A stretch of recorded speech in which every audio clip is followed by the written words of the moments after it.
কারোর কথায় নিজেকে পরিবর্তন করে পারফেক্ট হতে যেও না, কারণ মানুষের চাহিদা একটার পর একটা হতেই থাকে, কমে আর না।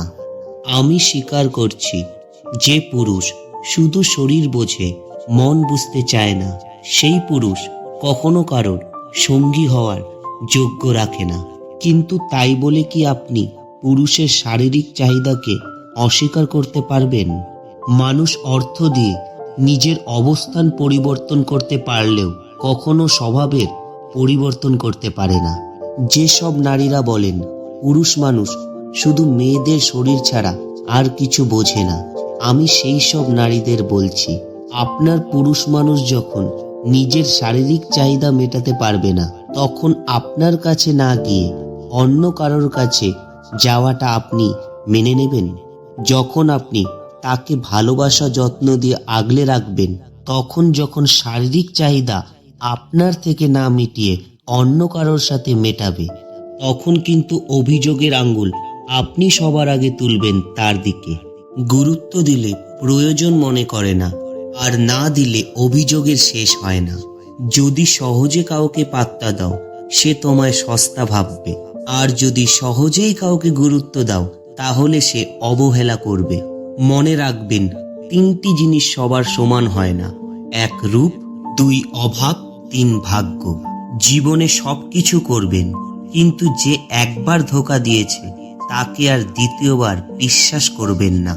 একজন খাঁটি পুরুষ একজন নারীর কাছ থেকে তেমন কিছু চায় না, শুধুমাত্র একটু যত্ন আর তার থেকে পাওয়া একটু অনুপ্রেরণা, এবং দিন শেষে মানসিক প্রশান্তি আসা।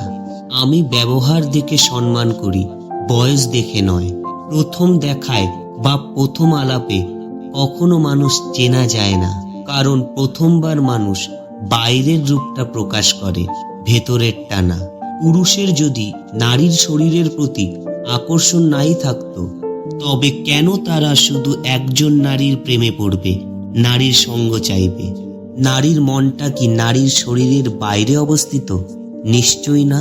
মন বুঝতে গেলেও তো শরীরের প্রয়োজন আছে। মাঝে মাঝে নিজের নামে এমন কিছু কথা শুনি যা আমি নিজেও জানি না।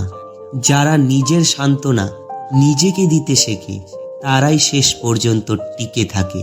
যে পুরুষ সঙ্গীর থেকে সব চাহিদা পূরণ হওয়ার পরেও অন্য নারীতে আসক্ত, সে নিঃসন্দেহে চরিত্রহীন।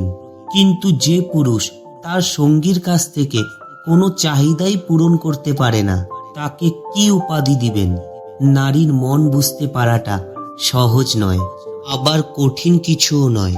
কিন্তু মন বোঝার পরেও যে নারী পুরুষ জাতিকে অকারণে অপবাদ দিয়ে যায়, সে নারী কি আদৌ তার পুরুষ সঙ্গীর মন বুঝতে পারে? চিন্তা ভাবনা ভালো হওয়া দরকার, কারণ চোখ খারাপ হলে তার চিকিৎসা করা যায়, কিন্তু নজর খারাপ হলে তার চিকিৎসা করা যায় না। জীবনে একটা নিয়ম রাখো: সোজা কথা বলা, সত্য কথা বলো, আর যা বলার মুখের উপর বলো।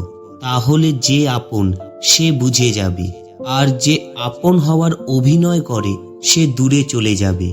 একটা কথা সব সময় মনে রাখবে, ছেলে ভালো হলে মেয়েরা সুখী হয়, আর মেয়ে ভালো হলে পুরো পরিবারটাই সুখী হয়ে ওঠে। জীবনে দুটি দুঃখ আছে, একটি হলো তোমার ইচ্ছা অপূর্ণ থাকা, অন্যটি হলো ইচ্ছা পূর্ণ হলে আরেকটির প্রত্যাশা করা। একটা জিনিস খেয়াল করেছেন, সত্যিকে সত্যি, মিথ্যাকে মিথ্যা বলার সাহস করলে আত্মীয় স্বজন, বন্ধু বান্ধব অনেক কমে যায়। বন্ধুরা, আজকের মতো এইটুকুই। ভিডিওটি যদি আপনাদের একটুও ভালো লেগে থাকে, তাহলে শেয়ার করে সবাইকে দেখার সুযোগ করে দিন, আর ভিডিওটিতে লাইক কমেন্টস করে আমাদের জানান যে আপনাদের কেমন লেগেছে। তাই এরকম নতুন নতুন ভিডিও পেতে আমাদের চ্যানেলটি সাবস্ক্রাইব করে দিবেন। ধন্যবাদ।